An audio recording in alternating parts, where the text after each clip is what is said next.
So I'm sorry. I'm sorry for being so late. No excuse, except this is what happened. Here's my excuse. As I turn on the lights, I went to meet some friends of mine for coffee at 4:30, which, you know, 2 hours is plenty of time to have a cup of coffee with some good friends here in Spain.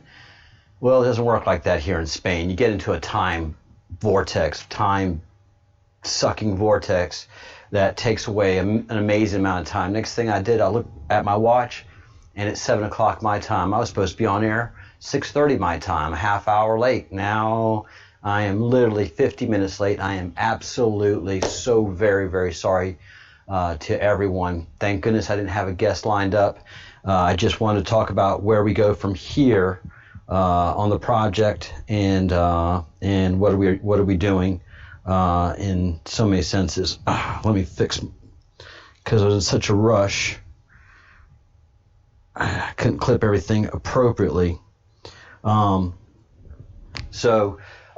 in the mornings we're having great news briefings, as long as the technology's working right and I'm doing everything right. We are doing that. In the evenings, we're going to focus on the queue. I wanted to do that this evening, but I couldn't because I'm late. So I'll be doing that tomorrow night. And checking my sound. Yes, so sound is working. Everything is good there. So I'll start on that tomorrow. And, you know, thank God Sundays are my Monday. So I start working on Mondays. I treat it as my first business day of the week. And for most of my life, Sundays have been, you know, or ever since I picked up this, celebrating the Sabbath on Saturday.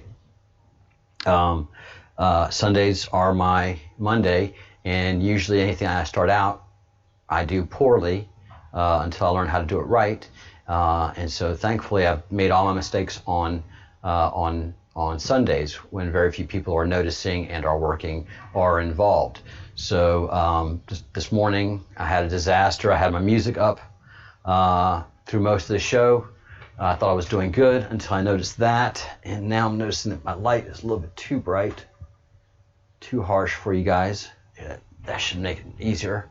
And so I make my adjustments. So tomorrow I should have a great show for everyone, and I'll be on time. This is the first time I've ever been late. Doing this 6 nights a week does take it out of my social schedule, but this is far more important than my social schedule. But man, here in Spain, at a cafe, you can lose 2 hours like that. I was shocked. I was absolutely shocked. I'm like, it's probably about 6 o'clock. Better start making my way. It's 7 o'clock. Holy begonias, get going. And so here I am. Hi, everyone in the chat. Good to see you. The chat is up. And yes, you do have to be a member of the Breadcrumbs project to engage in the chat. Why? It's not for money. It's for security. It's for safety. It's for having safe, secure conversation amongst people that care for each other. And so when the chat was open, anybody could come in, and so much damage was done to so many nice people that I just can't stomach that happening again. And the way that I've been able to figure it out is to have the chat behind a paywall, so that anybody that really wants to really engage in conversation and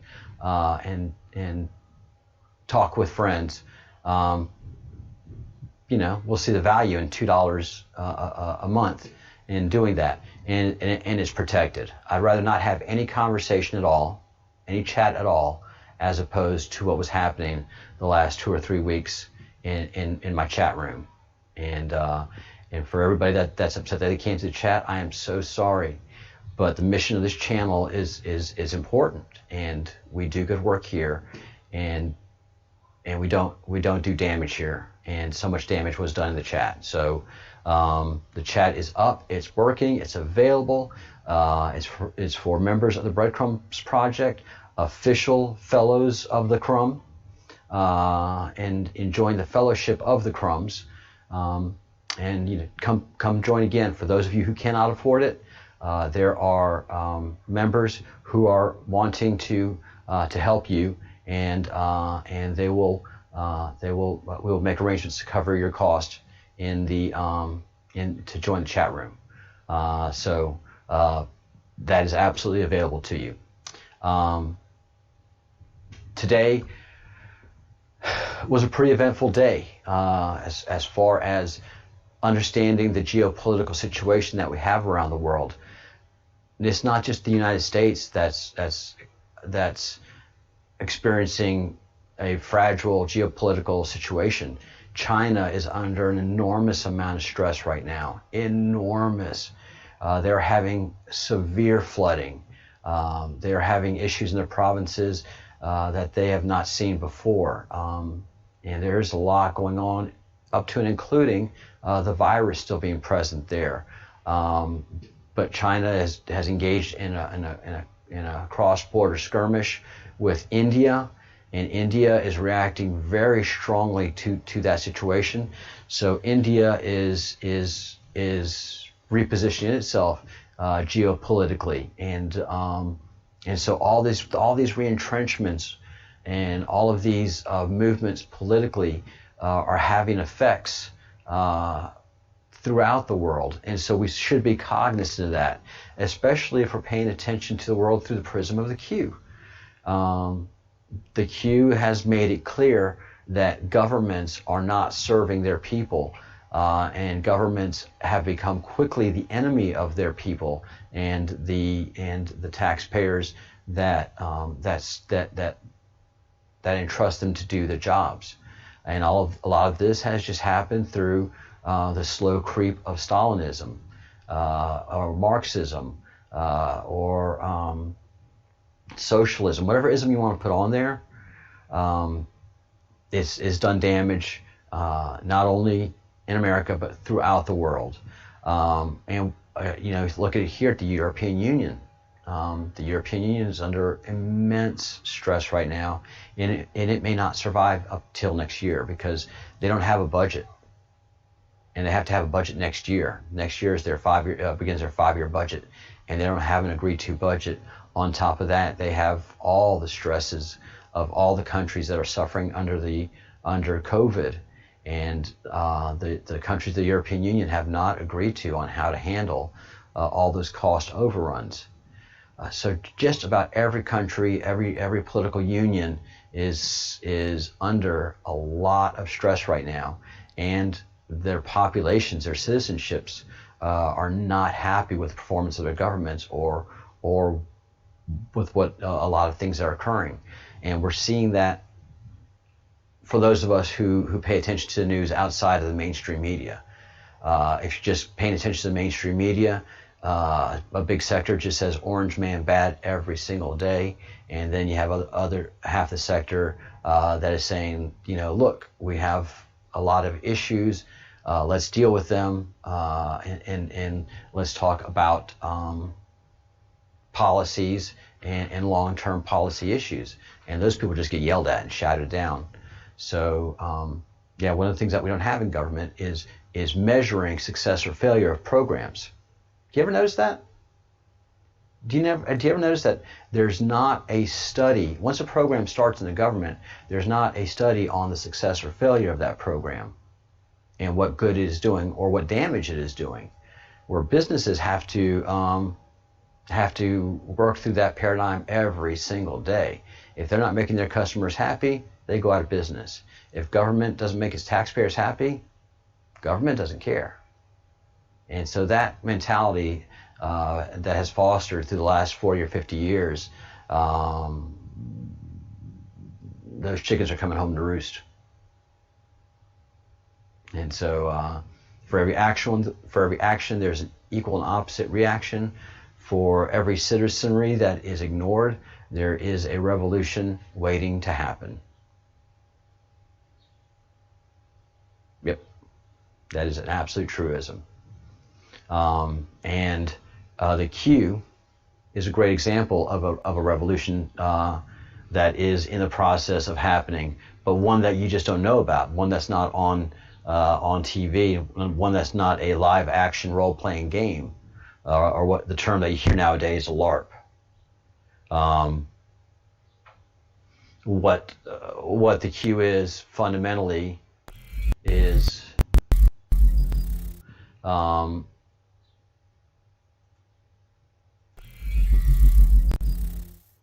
what the Q is fundamentally is right here. Escape the matrix. Red pill the masses, escape the matrix.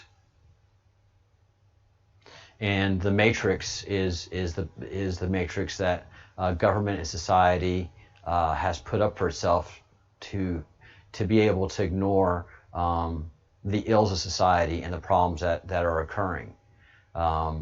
If you live in a blue pill world, you see the government in a whole different way as somebody that is taking the red pill. And so you are seeing one screen but seeing two different movies. So the Q is its own revolution. The Q is its own revolution. So America has fundamentally two revolutions going on against its established government, and that is the Antifa Black Lives Matter movement, which is significant and burning cities and looting cities and killing people and damaging property. And then you have government, which is not doing anything about not only the police, but its citizens. So every one of these Black Lives Matter protests have one thing in common, and that is somebody that lost their life because they were resisting arrest. They were resisting arrest. It's not like this police officer just came up to this person and started doing whatever damage, shooting them, hitting them, choking them. Whatever damage that occurred began because there was an infraction of the law, one that was to the measurement of determining an arrest had to happen, and the individual had to go before a judge and possibly a jury, depending on the criminality of the actions taken. So all of these had that one thing in common, and that is resisting arrest. So everybody's holding the police accountable, but nobody's holding the citizen accountable. And the citizen has responsibilities. Being a citizen is not a carefree do as I want and do as I may status. As a citizen, you have as much and equal responsibility as the officer of the law. And we've lost that discussion in our current political environment and in our current conversations.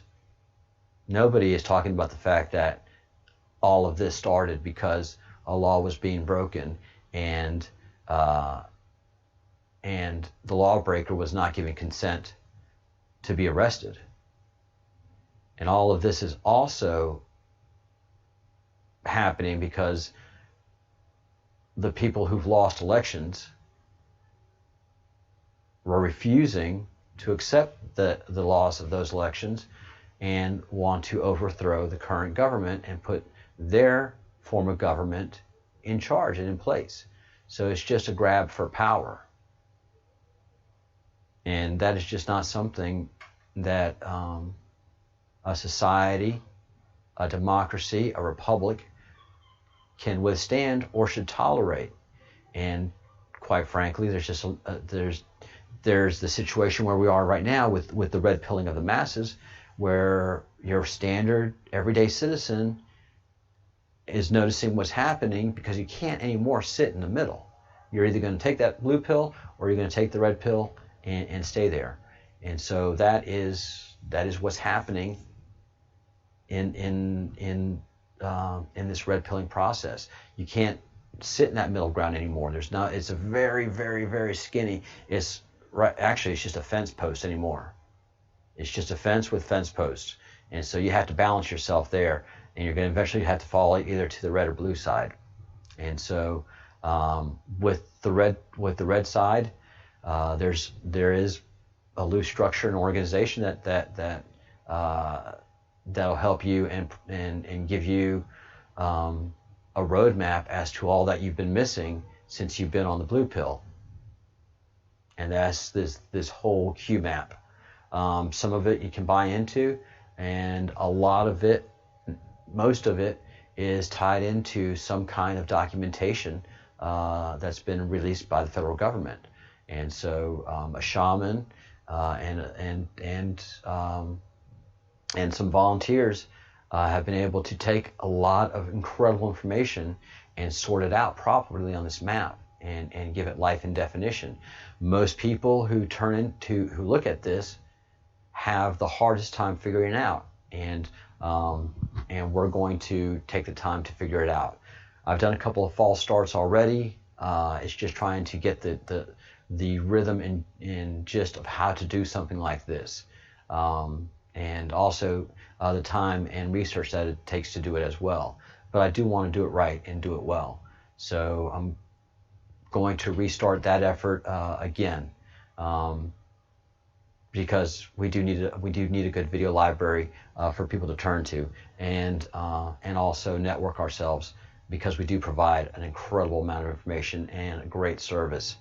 Something we talked about this morning was UFOs, and our good man Mark Wage from Wage's World has been on this UFO activity around the sun for a couple of years now. There's not much you can do with this information after you see it and you're aware of it, because we don't have the resources as individual taxpayers to go and get follow-up information on the stuff we see. So I'm going to play this little portion of Wage's World just so we can get together on the UFO phenomenons and how long it's been going on, and especially in and around the sun. So this is from September of 2018, almost 2 years ago, when Wage was seeing all this UFO activity in space, and has been talking about it. But that's all you can do at this point, is talk about it and make other people aware of it without freaking them out too much. You look at the bottom right half of the sun. Okay, you see that shoot by, whatever that was, and it could be nothing. Okay, it could just be whatever. But, okay, now I'm going to go forward. See it kind of getting bright down there in the bottom right, and dark, bright and dark. Something's reacting there, okay? And again, this is going to be a decently long video, okay? If you got, you're not going to hurt my feelings if you don't watch the whole thing. So that's what I'm going to do. Okay, here we are. You know, there is a lot to show today. So that's what I'm going to do. Okay, here we are. Okay, now we see these things once in a while. Okay? We do. So this is nothing new that we're seeing right here. We see these a lot. Are they something? Of course, they're something. But what are they, right? That's the question. Are they ships? Or what is going on here? Well, if you look real close, sometimes when we catch these bigger, you kind of see like a ball shape right there on the end of these objects, and it looks like it's moving from the left to the right, right? I hope everybody can see or see what I'm talking about there. Now, what's intriguing about this one particular shot here, guys, is these other two in front. Okay? Here's the thing. I don't know what these are. Alright? I really don't. I have no clue. But these definitely look like they could be ships. Okay? I think this right there, just ignore that. I think it's always there. But you can even see in this one how there's something here and something here. This looks like a ship, guys. That's what it looks like to me. And again, like I say, I'm just showing you what I see, and I'm going to give you my opinion, but I'm not. So it's an unidentified, obviously flying object in space. It's an unidentified flying object, it's a UFO. And many of these there, and the space community, NASA doesn't talk anything about these things. And we're just seeing so much activity of things going into and coming out of the sun, that we are going to support Wages World and Mr. MBB3 in their work that they do, and join in the investigation effort and support them, and also support the Q and its effort. And that's really where our place is in the Breadcrumbs project, is following all the breadcrumbs that we follow, building a video library and video evidence to support our investigations, because people do go back and look at the old videos. As I'm going back and looking at all the old videos of Wages World, in trying to do my investigations on what's going into and out of the sun, and trying to understand those anomalies that we're seeing, because that information is not available in any other place. Not NASA, not JPL, not the European Space Agency. All of this stuff that we see going on in the sun is a secret in plain view. But we also have all of the weather anomalies going on, where just are not normal at all. The Lotus invading countries around the world in places that they were never known to go insane as they have. Brazil, Argentina, India, Kenya. It's just in places that they've just never seen this stuff before, and there's no justification for them happening now. The weather events here in Spain, where I am in the northern part, we've had great cool weather because of overcast and because of some sea breezes. But in the south of Spain, they're dying of heat. They're well into 100-degree weather Fahrenheit that they haven't had some places that they ever remember. I mean, it gets hot in southern Spain, but not hot like it's going right now. So the weather has just been incredible. And also, to sum up, one of the other things that we've been experiencing is our magnetic field has been shrinking, and it can be very well responsible for a lot of the weather events that we are seeing. So those are our concerns. But mainly, the number one focus that I'm concerned about are the UFOs. And again, I am not the only one. An update to the U.S. Senate and Senate Intelligence Committee Chairman Marco Rubio is saying that the research that has been done should be released to the public, and that the information that the Pentagon has on the UFO reports is so significant that it should see the light of day. And these are sober and pretty cynical people, and they're pretty freaked out about this UFO stuff. So if the Pentagon and Congress and the administration are pretty freaked out about the UFOs and want the information to be released, then something is definitely going on in that area of UFOs, and we've just been seeing a lot of UFO activity on the planet as well. So we should be seeing, I don't know, I do not know.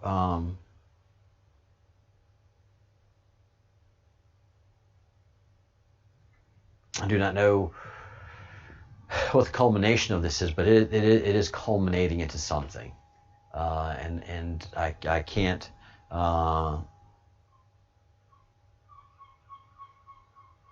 I can't really have a laser focus on what and where, but the gist of what the Senate is saying is the committee, the Senate Intelligence Committee, has instructed the Director of National Intelligence and other agency heads to submit a report within 180 days with a number of details about the Office of National Intelligence investigation of UFOs. The report must include details about what the federal government knows about intrusions into restricted U.S. airspace and other unidentified flying objects, as well as plan to firm up intelligence collection and sharing on the subject. And so this is not just the Russians or the Chinese, because it would be saying that other countries intruding on U.S. airspace. What we're saying is there are intrusions into U.S. airspace that we cannot identify. And they've released, and the Navy has released the videos, the go fast, of the Tic Tacs, basically, and them flying in ways in which we do not understand, and also the eyewitness reports from very sober and very career-minded pilots and their discussions. So all of this is culminating into something, and in 180 days, the Senate will have a report from the Office of National Intelligence. And the Director of National Intelligence now is a very seasoned person on the Hill, but also someone that a lot of us think is a respectable person. So we think this request is in good hands. This is not Looney Tunes stuff anymore. This is not fringe material. The UFOs are real. And so the people that are in and around the UFO phenomenon in the past who've been mocked, again, they're owed an apology. And I think the next president, after they take office, they're probably going to have a long talk with America, with the United States of America, about what the country knows about UFOs, and if we're going to have some declassification of what we have in Roswell, New Mexico.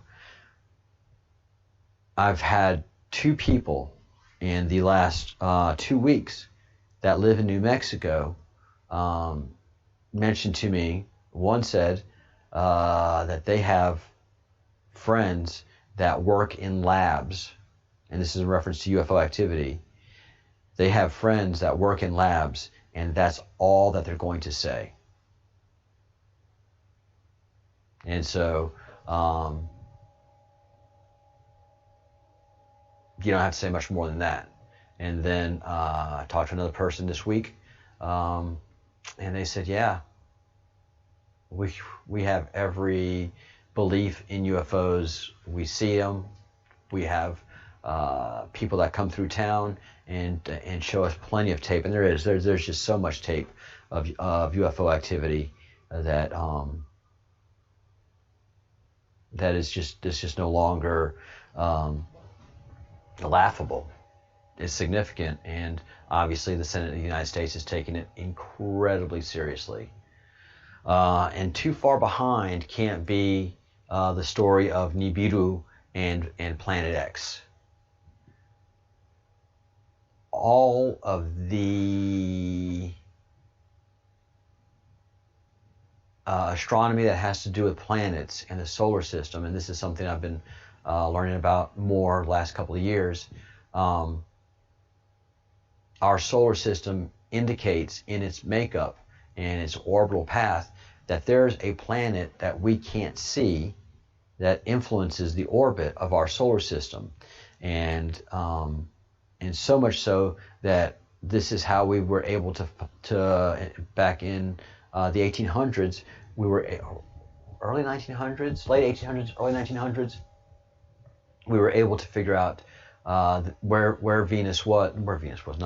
Neptune was, that there was a Neptune, and we were able to say that it was right here because there's some large body that's influencing it that is in an opposite and equal direction. And if you put this large body in an orbit, it explains a lot of the eccentricities of our solar system, especially the wobble of the planet Earth, because we do have a little bit of an unusual wobble that occurs. So, Nibiru and Planet X can't be far behind. This documentary, this video learning series that I'm looking at right here, that was produced by NASA, was published December 30th, 1969. So NASA had been studying Planet X, or Nibiru, in the mid-60s, late 50s, early 60s. But even before that, there has been plenty of discussions about a large Planet X that is not visible in our solar system right now, but has a very extended orbit. 4,600 years to 3,000 years has been the number that's been bandied about a good bit. And we have 13 people in the room, and that is a coven, by the way.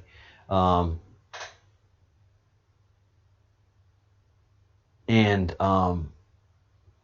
so the Planet X phenomenon is not anything new, and it's not just like the UFOs. It is not any kind of a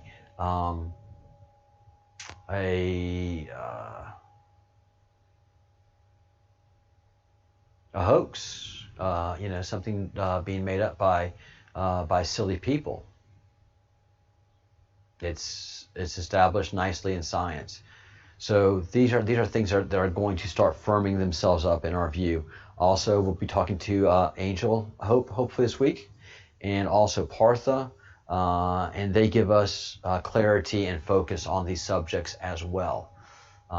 So in the mornings we'll be having our news at the half hour show in the afternoon. We're going to spend 30 minutes on the Q map and discussing each point of that very closely, and following the map from the bottom left up to the Great Awakening, where we belong and where we are talking about. There have been many Great Awakenings, and this is our current Great Awakening, and it's the red pilling process, and it's not just in the United States. It is around the world. The Swiss are being red pilled. Plenty of British are being red pilled. Many Indians in India are being red pilled. So it is a global phenomenon, and one that we're tracking here and giving substance to. So that's most of the stuff that I had to talk about tonight. And thank you to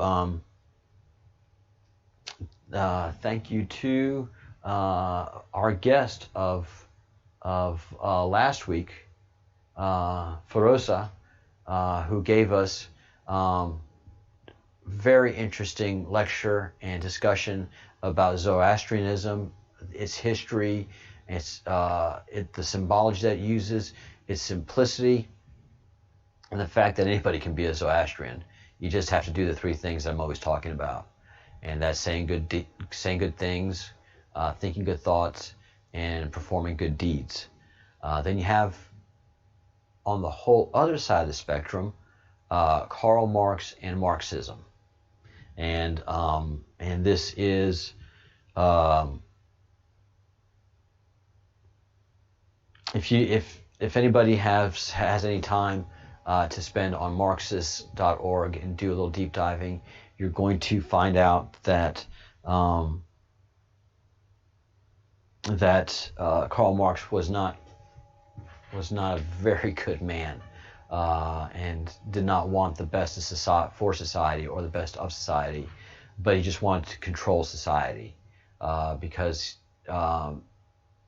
he looked down his nose at most people, at the proletariat, at people of different races, that they all needed the benevolent dictator to control their lives, control their farming, control how they do business, and basically it's just an exercise of control based on women thought and not economy and constructive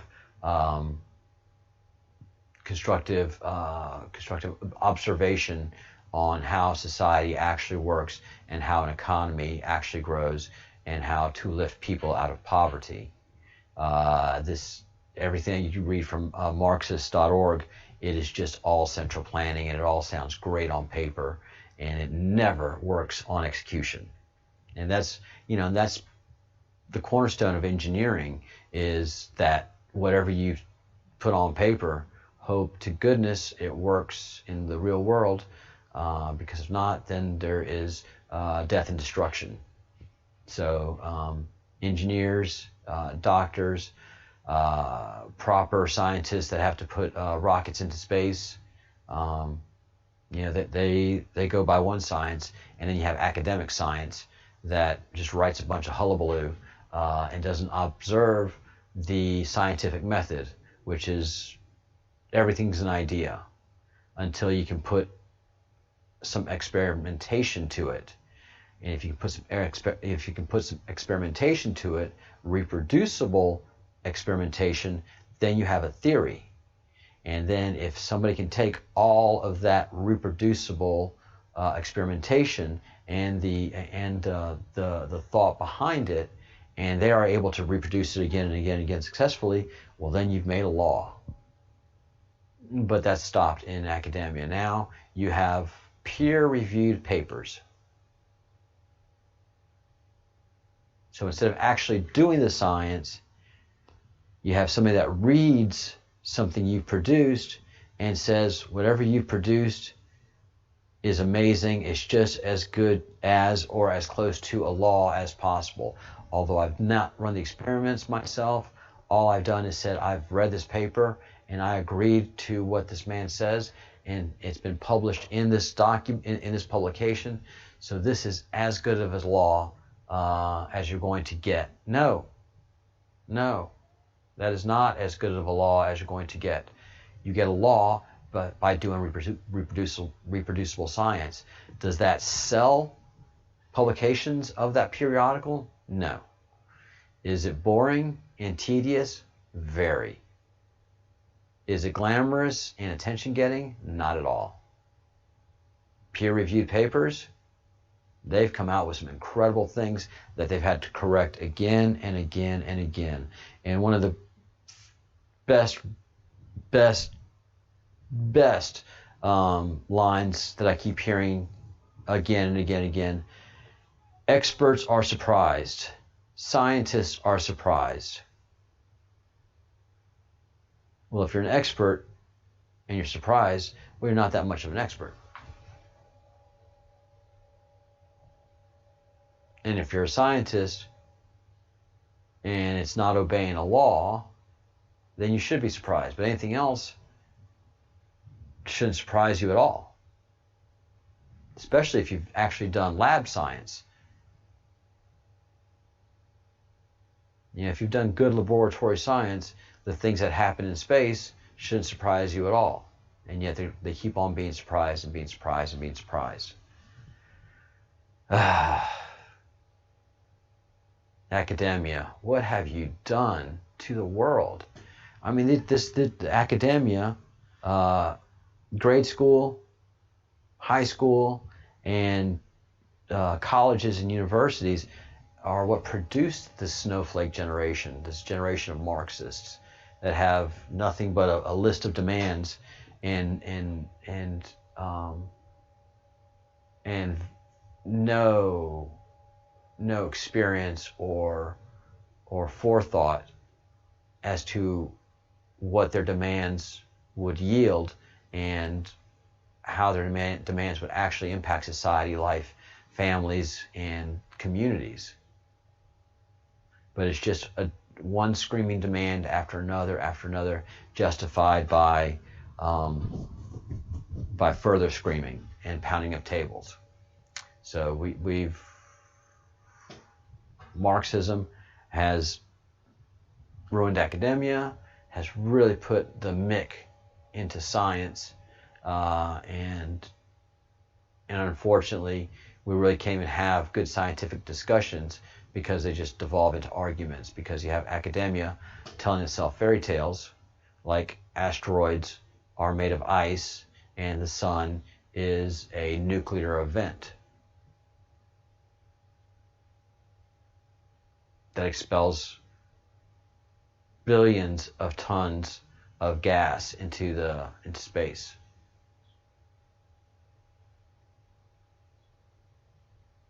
Where's the sun going to get gas? And tons of it. So we've got a lot of work to do. As always, if you have any questions, any comments, you can email me at thebreadcrumbsproject@gmail.com, thebreadcrumbsproject@gmail.com. If you have any comments or questions, because I monitor that during the show, during the live show. If you want to join the conversation live in the live chat, please do. But you have to be a member of the Breadcrumbs Project, because I have to protect the community that we have here. I have an intelligent group of viewers and commentators, and sometimes it gets trolly, and so the way to stop that, and the proof is in the pudding, is you put that chat section behind a paywall. Because if anybody has really something that they want to say and they want to contribute, they'll make that effort to do it. And I am very, very comfortable with that. I am very, very comfortable. So you have ways of communicating, and like's already happened, if you want to build your own chat room while the show's going on, you can do that as well. You can make a Discord server, or you can join Discord service and create a chat room there. So there's many ways to communicate. Don't become frustrated that you can't. You can, and would love to hear from anybody and everybody, and look forward to it. So what will happen on starting tomorrow is I'll do the hard work that I have to do in the show, which is either, the first half hour will be spent talking about the queue and the queue map and going one by one over everything, and I hope to study it the day before to be able to have a good organized and concise explanation of what we'll be talking about.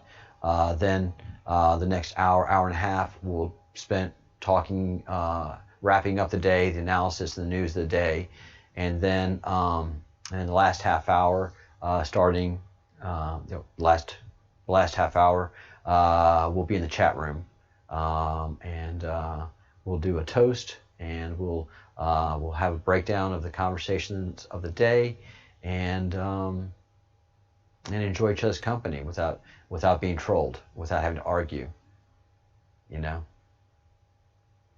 It's the way it is. We can either have a dialectic, and we can come together over some ideas. And the most important thing about discussing ideas is that you have to be comfortable with saying, I don't agree with your idea. It's not going to stop our conversation, but I just don't agree with you. And that should be just okay, because a lot of us are able to do it. Most of us are able to do it. But there's just some people that have to, no, you don't know what you're talking about. You don't know what you're saying. You don't know. Well, then that's just an argument, and we're not reasoning together anymore. It's not a dialectic, and it's certainly not comfortable for anybody and everybody to watch. So we're going to have those conversations at the end of the day in the chat room, in the members room, but also during every show, the members can chat in the live chat and have their commentary seen and expressing themselves. So this is how we grow a show. This is how we grow a community. And we go through our growing pains. You have some starts, some stops. You start some stops. And that's just how a project unfolds. And I'm very proud of the work that we've done here so far, and looking forward to the work that we have to do. All right. So I'm going to leave it open another 5 or 10 minutes for any questions that anybody has. Fire them off to the Breadcrumbs Project at gmail.com. And barring that, tomorrow we start hard and heavy on the work that we have to do. Morning, news analysis, discussing news of the day, geopolitical events, and giving them context. And then those of us that have to work throughout the day, and then come together at the half-hour show. And the half-hour show will be the cue, and then after that will be close that show down so it can go into its own video, and then have our news and discussions that close down the day, and then close that live stream down, and then go into the live stream of the chat. So all kind of very exciting things. All very, very exciting things, and a fun and growing journey. All right. So any questions that you have in this group anymore never has any questions, because you're just a very well-educated, very well-established group of folks, and I do encourage you to go to Wages World. He always has good information almost daily, and if you don't see anything on that day, then go into his history and go into the playlist and start picking up some of the stuff that he has done prior, because all of his work is just exceptional. And also, let's pop over and take a look at the Schumann before we wrap up the day. Let me do a plug also for Mr. MBB333.com. That magical number 3, powerful. He has a great resource here in his webpage. So if you haven't been here yet, do spend some time here. And on the bottom right-hand corner of the top of the page is the Schumann resonance tool. And boom! We had a big OG spike yesterday and throughout the day. How about that? Or today, actually. Today, throughout the day, we've had an OG spike. And just look at the frequencies. And then the pulsings here, all the pulsing. Boom, boom, boom, boom, boom, boom, boom, boom, boom. But the massive amount of energy in these frequencies is just impressive. And the same with the OG spike here, and the pulsings that that Wage talks about. It is very, very impressive and very very thought-provoking activity that we see, and very little explains it. Well, there's plenty to explain it, but nobody makes the explanations available to us, the general population, and that's where a lot of our frustration and our curiosity comes in too. So thankfully they're not answering a lot of these questions, because my curiosity, Wage's curiosity, Mr. MBB333, his curiosity is piqued, and we get to do our investigations and our intellectual adventures. So and so we do that. So we have a lot of work to do with the Q thing. Understand that it's a loose association of not like-minded people, but patriots. What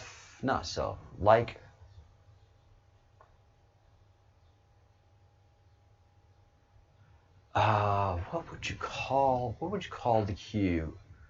Yeah, I know some of you are screaming at the screen saying, it's a cult! It's a cult! It's a cult!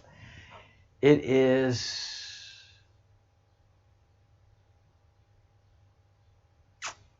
It's an army of patriots. It's an army because it's a group of people that have taken a pledge to protect the Union, the country, and each other. So it's a militia. It's a militia. Yeah. It's a loosely associated militia that is looking to protect themselves, their community, their way of life, and the UFOs and the aliens are part of that protection, because of course we don't fully understand as people the UFO activity and the UFO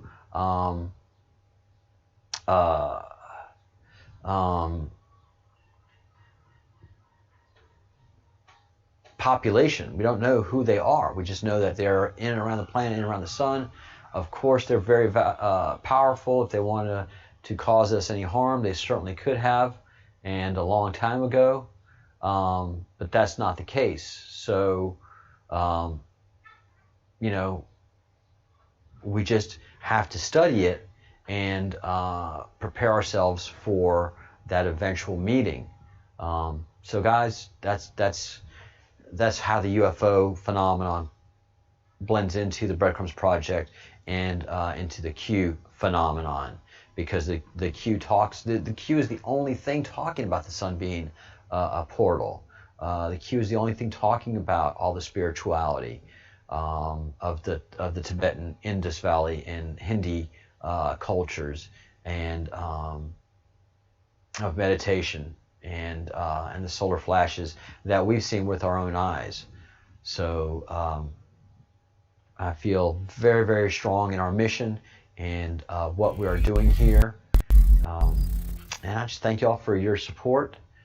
And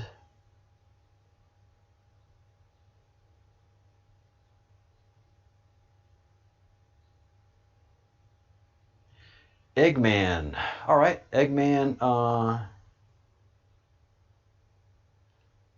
has dropped me an email.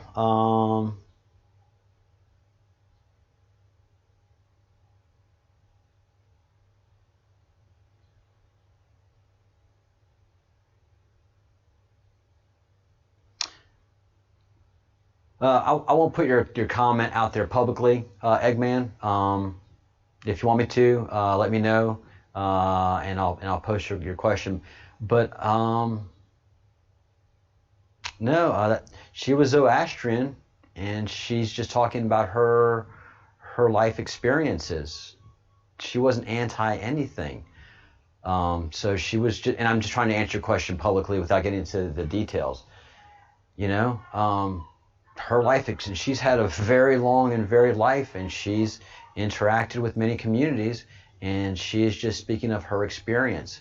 Quite the opposite. She's a very peaceful, loving, super accepting of everything in the world. She's a Zoroastrian, and she, like the Jewish community, has been one of the most persecuted communities in the world. She's been ran out of her own country, or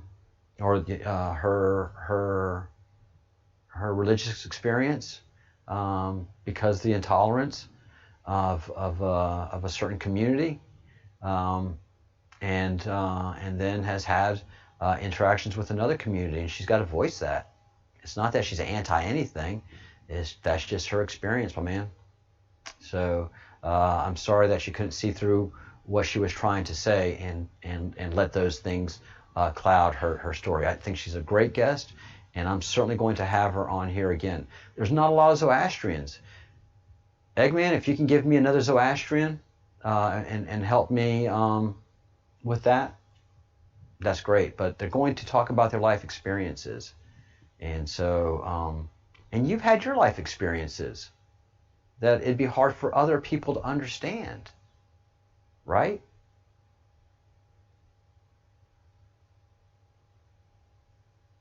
everybody's had their life experiences, and they form them. Just because they vocalize them doesn't make them anti anything. It's just I've had some bad experiences in my life. It's been with this group of people. You know, it doesn't make you anti.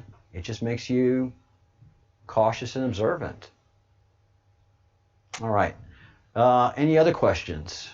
Any other observations?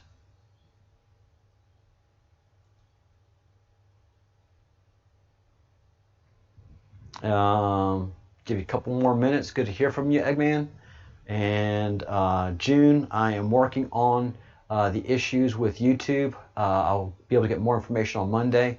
As I was afraid, today is Sunday, and there's not as much engineering team available to answer your question. But we'll get that issue resolved that you're having in joining. And Tabitha and Graham, thank you and hello, and hope everybody is doing well. And I'll wrap this up now on this episode, and then go into our fellowship of the crumbs. Fantastic. I'm really happy with the decisions I've made. Good stuff. Good stuff.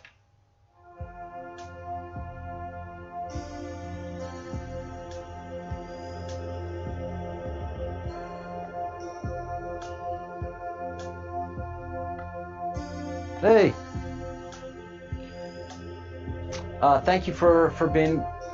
Wow, Eggman, I'd hug you right now. Thank you very much. Eggman said my reply was sufficient for him, and he may not fully agree with what I'm saying, but you know, he's just cool with it. Hugs, brother. Big hugs. All right. Think good thoughts. Do good deeds. Say good things, just like we've had this interaction with Eggman and myself, and be forgiving. Be forgiving. If everybody practiced forgiveness, really there would not be as much animosity as there is in the world. So the three important things and that one little one, and you'll be doing all right. Thank you all so much. You make my life wonderful. You do. You add so much to it. All right, you know what time it is. Yeah.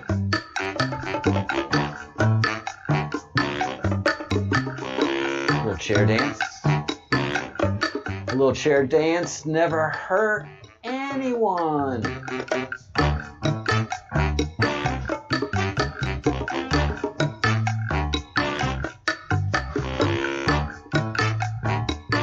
Thank y'all.